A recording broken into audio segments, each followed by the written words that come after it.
Assalamualaikum warahmatullahi wabarakatuh. Bismillahirrahmanirrahim. Alhamdulillahirabbil alamin. Wassalatu wassalamu ala asrofil anbiya'i wal mursalin wa ala alihi wa sahbihi ajma'in, amma ba'du. Kita lanjutkan tafsir Maudhi Bidroya. InsyaAllah hari ini akan membahas surat Al-Hadid ayat 20, nomor surat yang ke-57. Judul kontemporernya menyikapi ritme lagu-lagu dunia. Ritme lagu dunia sama dengan irama dunia, pasang surut dunia atau pergantian dunia. Dunia itu benda yang cantik mempersonakan. Dunia itu genit, suka menggoda. Karena itu kita tidak boleh terpesona dan tidak boleh tergoda. Kenapa kita harus membahas judul kontemporer? Ternyata tidak sedikit manusia tertipu dan terbuai dunia.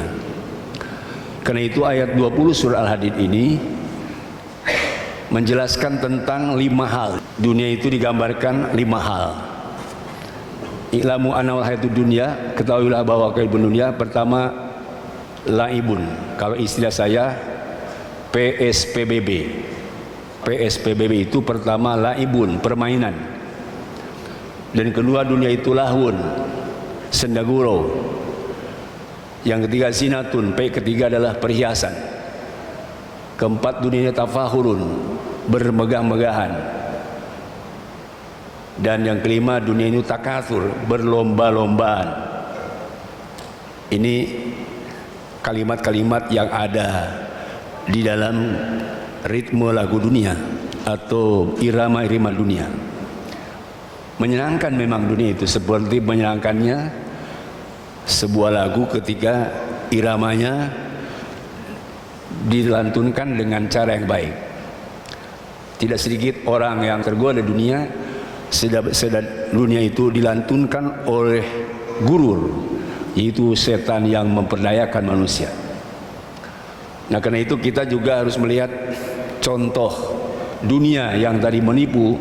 Di sini juga indahnya Al-Quran itu ada 5. Pertama, contoh dunia yang itu dikatakan seperti gaisin, kamasui gaisin, yaitu air hujan yang turun.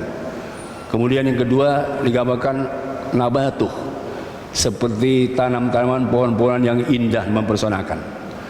Tetapi kemudian ya hijau, kering. Kemudian musparo, keempat yaitu menguning, dan yang kelima khutoma, dunia ini hancur. Ini isi dari ayat Al-Hadid 20 yang mengejutkan juga dan mempersonakan kita tentang akibat daripada dunia itu. Ternyata dibagi 2 di sini. Satu, bagi orang yang terpesona dunia itu azabun, di akhirat ada siksa.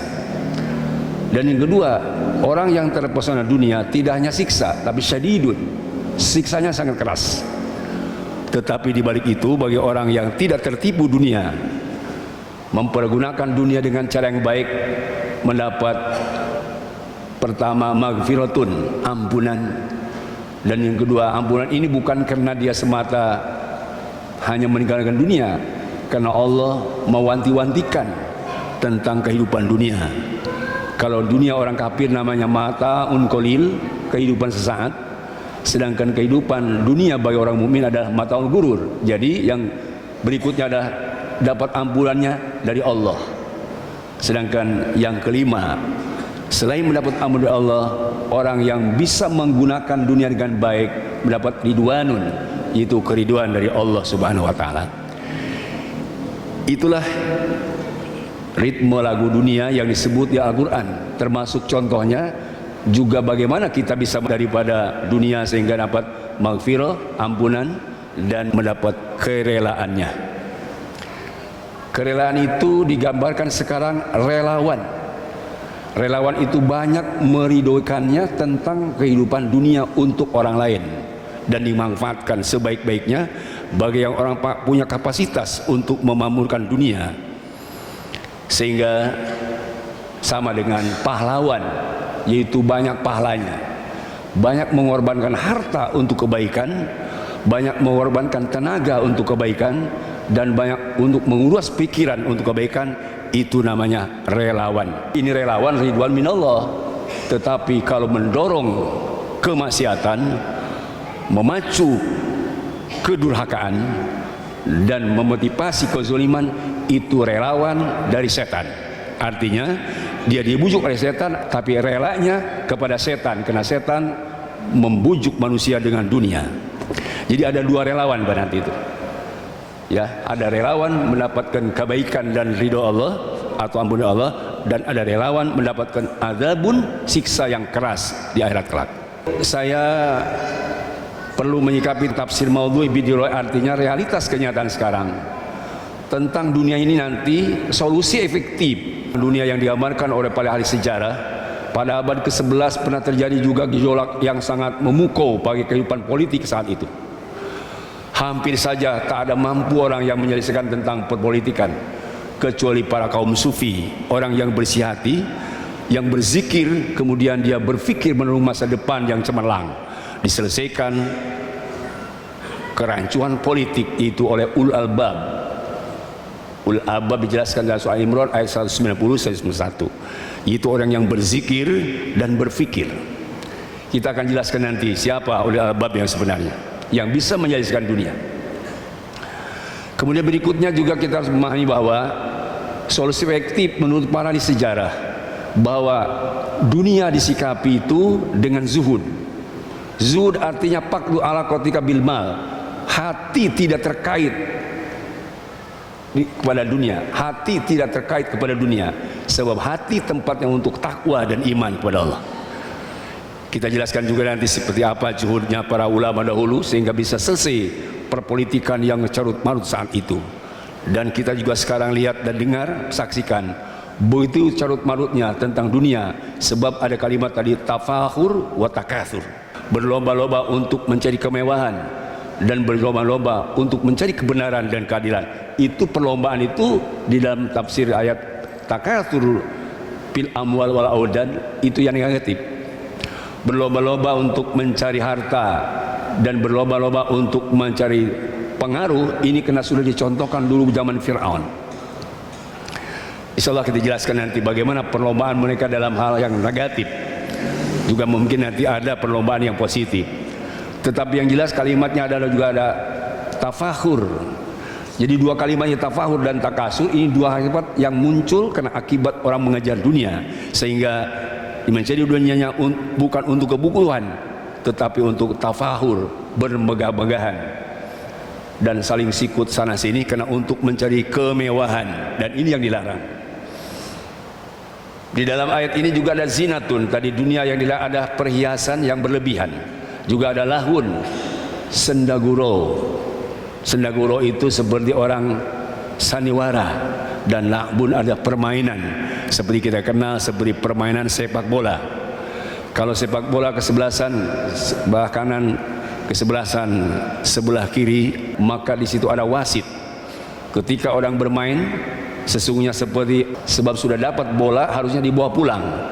Bola dikejar, setelah dapat dikasih sama orang. Setelah dikasih sama orang dikejar lagi. Setelah dikasih lagi. Begitu dia permainan cantik dan indah, ingin mengajar memenangkan pertarungan, tetapi wasit memberhentikan. Begitu wasit memberhentikan, berhenti permainan itu dan bola pun mendapat diangkut ke rumahnya. Itulah dunia. Ketika orang berlomba-lomba, nanti ada wasit, itu malaikat Azrail diperintah oleh Allah untuk mencabut nyawanya orang yang berlomba-lomba dalam dunia. Saya kira ini tafsir secara singkatnya seperti itu tentang tafsir kontemporer.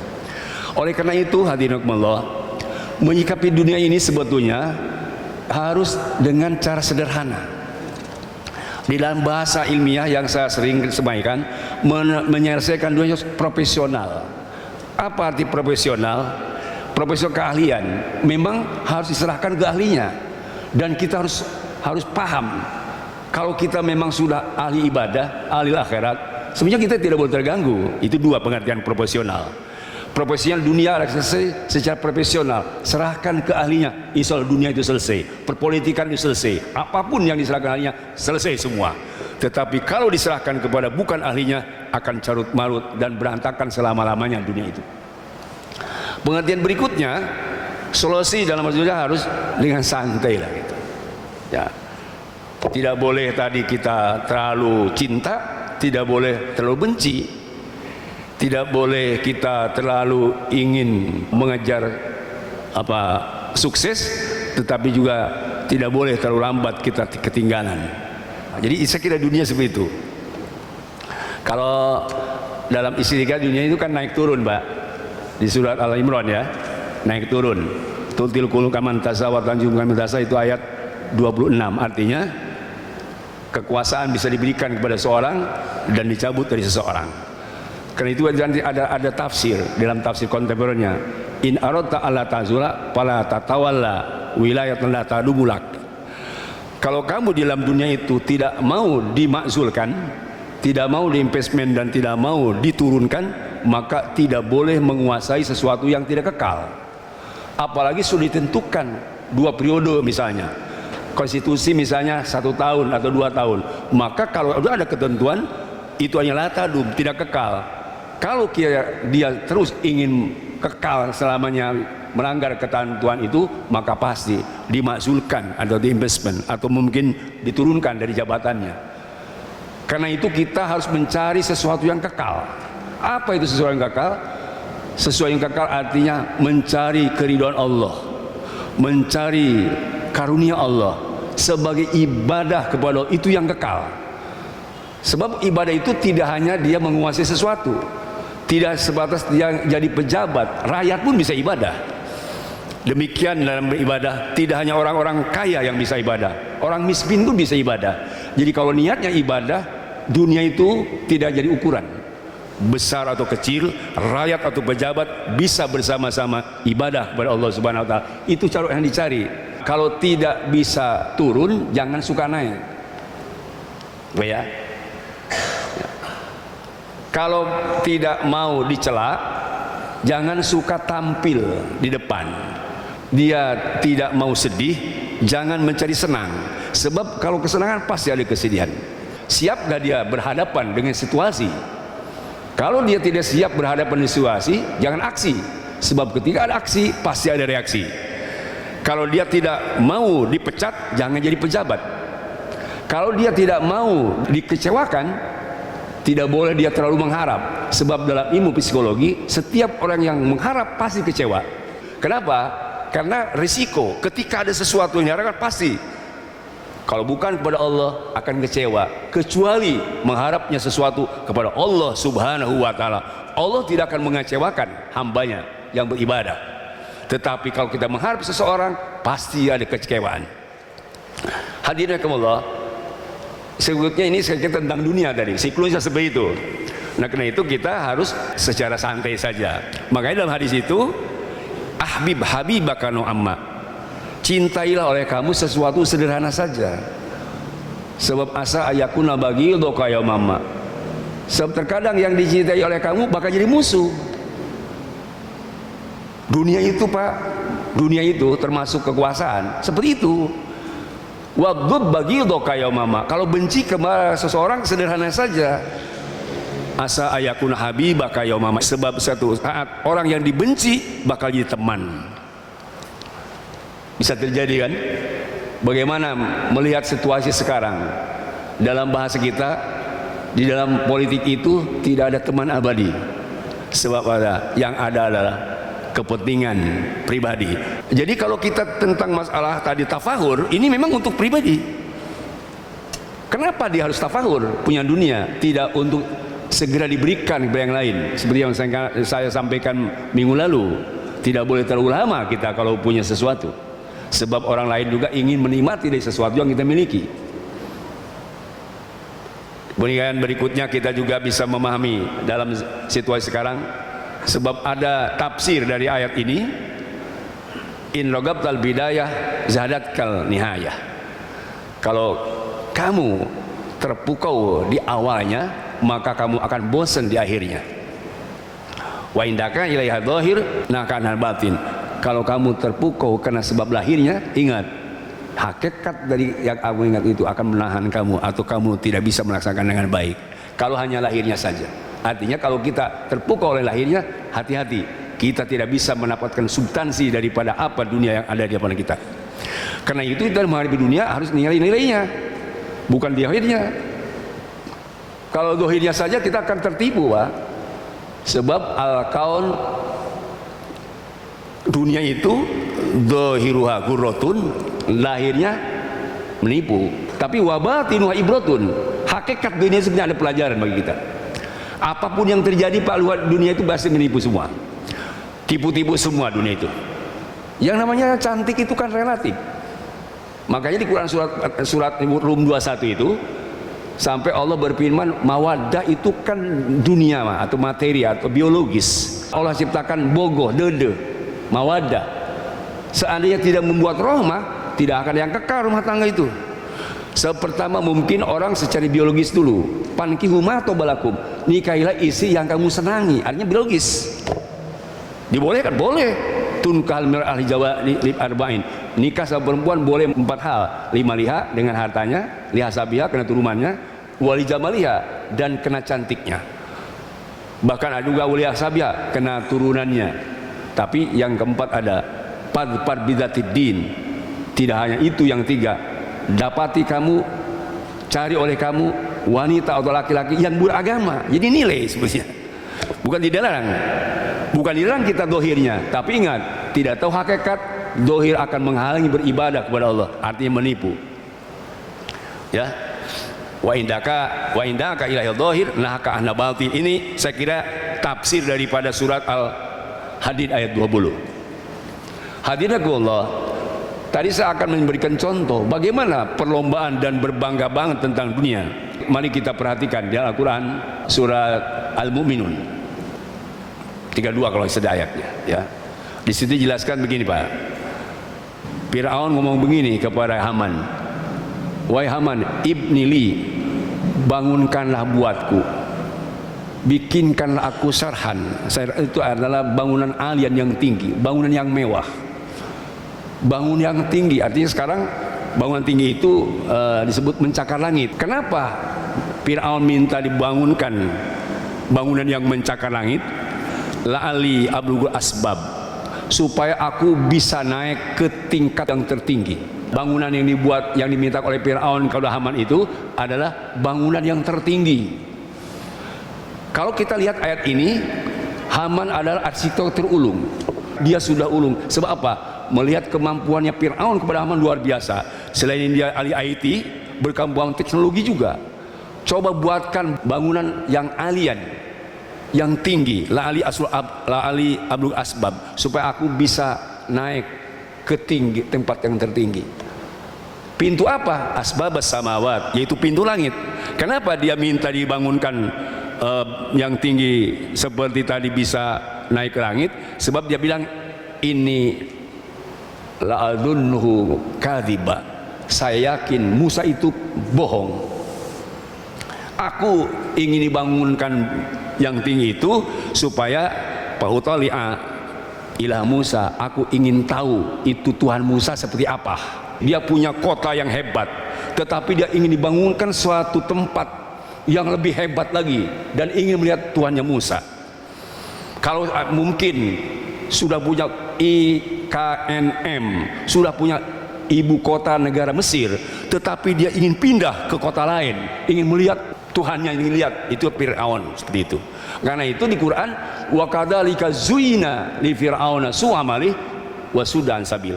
Demikianlah kami jadikan Fir'aun itu menganggap indah su'amali, suatu perbuatannya yang jelek, rencananya jelek tadi untuk melihat Tuhannya Musa.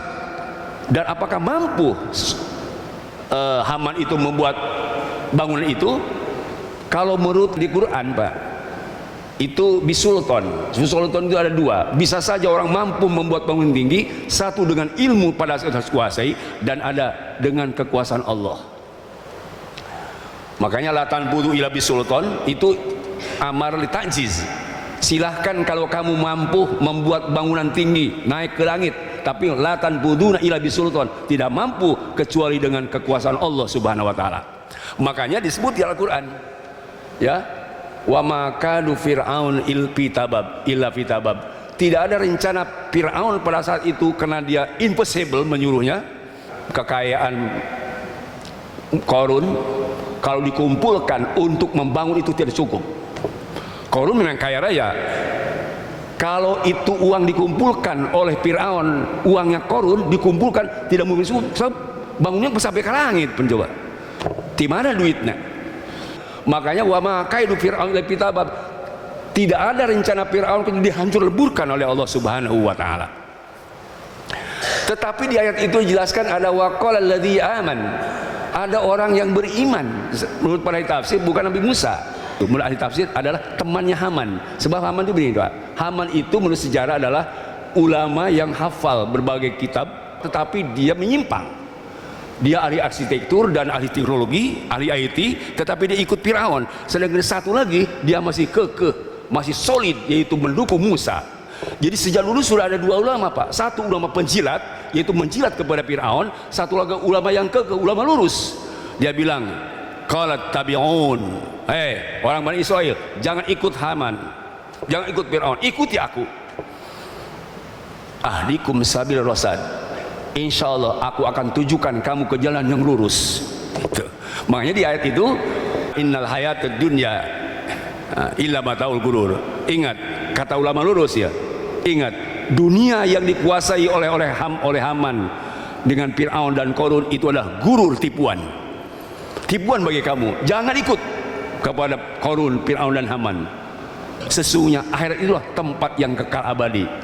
Hadirin rahimakumullah, dari ayat ini sebenarnya kita bisa mengambil kesimpulan tafahur tadi itu, berlomba-lomba orang tadi mencari dunia. Sesungguhnya yang dicontohkan tadi oleh Fir'aun, perlombaannya karena memang untuk kesombongan, tafahur bainakum, tidak tadi untuk cari kebutuhan. Dan pada saat itu juga tidak mungkin, sebab saya sampaikan tadi uang yang dikuasai oleh Qarun tidak cukup. Pasti Fir'aun ngehutang lagi, bukan mana yang hutang kata. Itu ambisinya Fir'aun. Jadi kalau ada orang yang memang ingin ya melakukan sesuatu di luar kemampuan, ya memang sudah ada contohnya. Saya kira itu kontemporer seperti itu. Kita waspada. Kenapa? Di dalam Al-Quran surah Al-Imran, la yaghurrannaka taqallubul ladzina kafaru fil bilad mataun qalil. Tidak boleh engkau Muhammad tertipu oleh usaha orang-orang kafir tentang dunia, sebab mereka adalah mataun qalil, dunia yang sedikit. Wa ma'wahum jahannam. Dunia yang sedikit itu sesaat. Wa ma'wahum jahannam, tempat mereka adalah neraka jahanam. Wa bisal mihad, seburuk-buruknya tempat di akhirat adalah neraka jahanam. Sedangkan wa anal akhirah darul qarar, akhirat bagi kaum muslim adalah tempat yang paling baik, tempat yang paling istimewa bagi kita kaum muslimin, orang beriman. Hadirin rahimakumullah, sebagai solusi tadi ada satu kisah yang perlu kita waspadai tentang kehidupan dunia. Kenapa? Menurut Imam Muhammad bin Muhammad, dunia itu bisa diselesaikan dengan zuhud tadi. Kisahnya begini. Ada seorang mantan pejabat dan plus juga pengusaha. Dia seorang pengusaha, tetapi dia sudah berhenti atau pensiun. Datanglah kepada seorang ingin ditujukan, aku ini mau tobat. Setelah menjadi pejabat lama dan pengusaha sukses, tapi aku sekarang cek sunama culak cilek. Kepada siapa ini aku harus bertanya. Maka ditujukanlah kepada seseorang ulama yang khos. Di sana ada orang yang ulama khos. Datanglah dia ke sana. Selama dia datang ke sana 7 hari 7 malam gak dilayani. Terus saja berzikir, ambil buku, baca bibi. Selama 7 hari gak dilayani itu mantan pejabat yang mau tobat itu. Tetapi setelah 7 hari baru nengok itu si ulama yang zikir dan berfikir itu. Dia bilang, alimtu ma turid, aku tahu apa yang kau inginkan. Dia menasihati 3. Pertama, hubud dunya ra'su kulli khati'atin. Ingat, cinta dunia adalah modal segala kesalahan. Yang kedua, hubur zuhdi ra'su kulli birrin. Cinta zuhud adalah modal segala kebaikan. Sedangkan wa taufiku najahu kulla birrin, beribadah kepada Allah, berfikir yang jernih, itu adalah suksesnya dari segala kebaikan. Itu nasihat dari seorang ulama itu.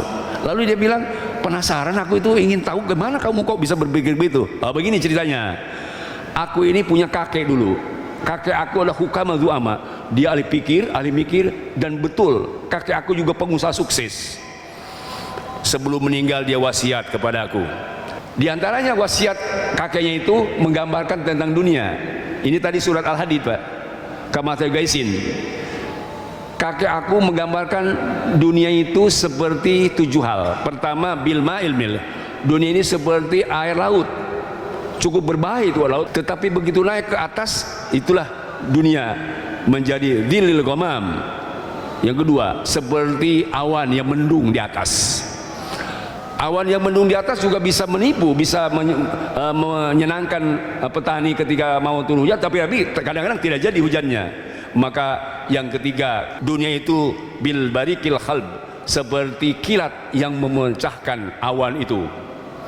Banyak yang takut juga, banyak orang yang tidak selamat dengan awan itu, karena gara-gara petir banyak orang yang celaka. Yang kedua, yang ketiga, yang keempat, dunia itu sahabil saib, seperti petir di siang bolong.